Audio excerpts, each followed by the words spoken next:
Welcome to Alive with Amanda. I'm excited to be here with you today, and we're going to be doing something a little different today. I'm going to do a book review of a recent book that I just read, which is I Will Teach You to Be Rich. And I'll tell you my journey about finding this book and what I recommend you do.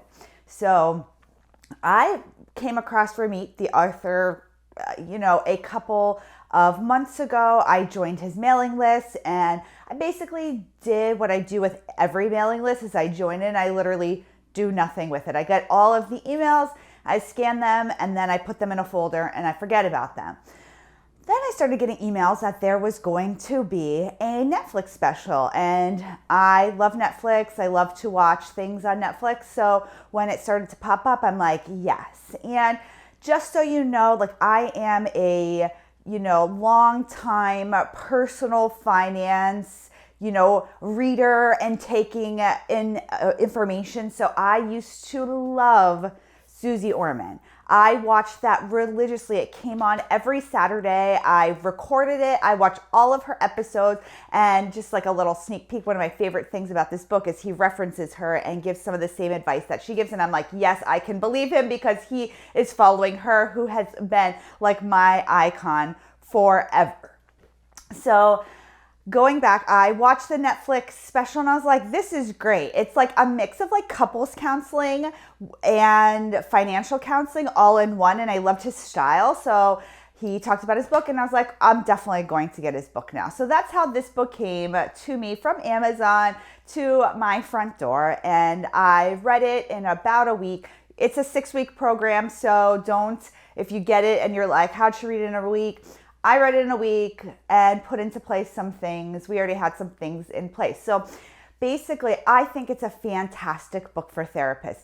Therapists don't, as we know, get enough education about money, right? We don't get enough education about the business side of things. And though this might not necessarily teach you the business side of things, it can teach you things to implement in your personal life and your professional life that will make it easier for you to run your business and to know your numbers. I think that's one of the things that is so important as a solo practice owner or group practice owner is that you know your numbers, you know what you're putting your money towards, what your priorities are in your practice, and having things as automated as possible, both with your finances and other things. I'm a big person when it comes to automation for your practice. We are fully electronic in our practice, and I think that is really helpful.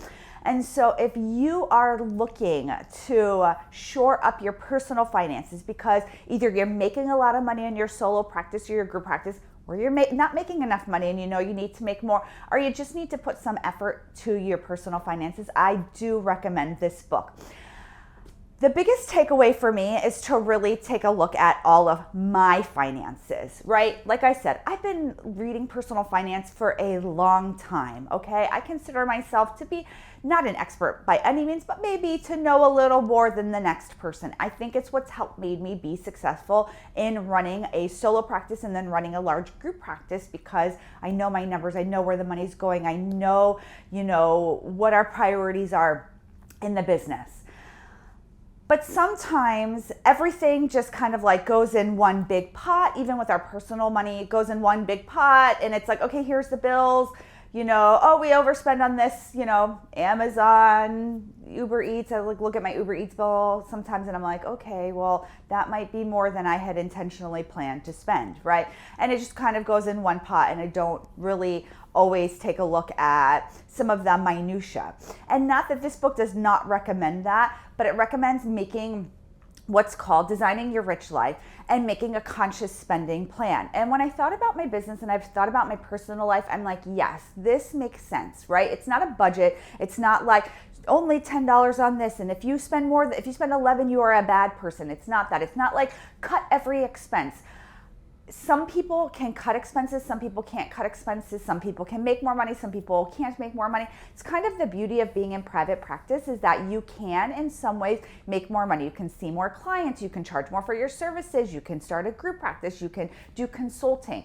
And so that was another takeaway from this book is like, being a therapist is so amazing because we do have a lot of opportunity, right? We can make more money so that we can live the life that we truly want, both in our business and in our personal life. And I think that is fantastic. That's why I do this, right? That's why I share these videos. That's why I have the Facebook group, my Private Practice Collective. That's why I do consulting, because I want people to live the life that they want.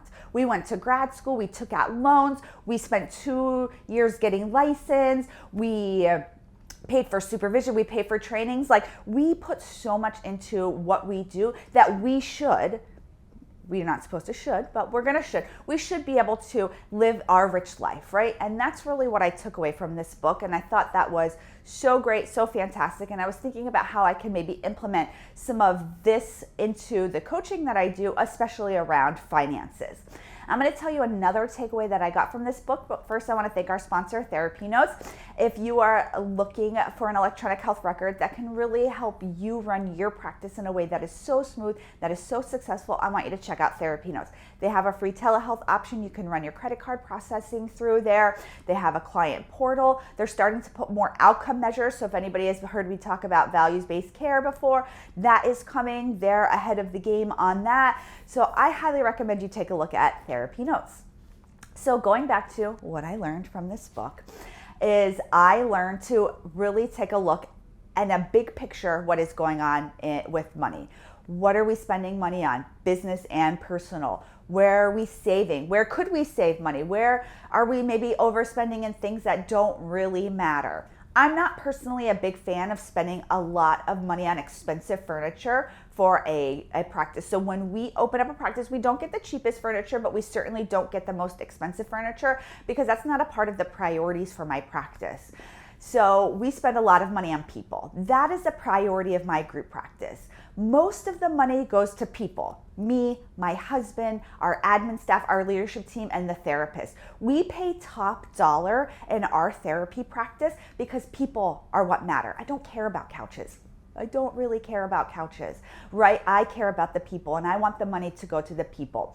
And when we live a values-based life, right?